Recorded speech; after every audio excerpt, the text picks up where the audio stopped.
Hello বন্ধুরা, আবারও চলে এলাম একটা নতুন মিনি ব্লগ নিয়ে। সকলকে জানাই শুভ বিজয়া। এই দেখো, বরণ ছেড়ে সকলে মিলে মা দুর্গাকে গাড়িতে তুলে নেওয়া হচ্ছে। আবারও কৈলাসে ফিরে যাওয়ার পালা। বক্স লাইট সবই রেডি হয়ে গিয়েছিল, তাই মা দুর্গার সাথে সাথে চললাম আমরা সবাই মিলে।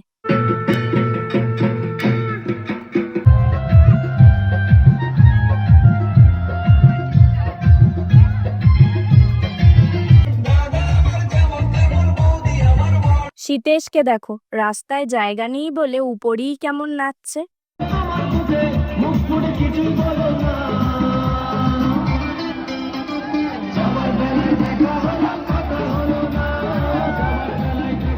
আর চিন্টুকে দেখো কেমন ভাবে ডান্স করছে। এরপরই একে একে সকলের বিদায়ের পালা। আসছে বছর আবার এসো মা। এরপর সকলে মিলে চললাম বাড়ির দিকে। দেখা হচ্ছে পরের মিনি ব্লগে। টাটা।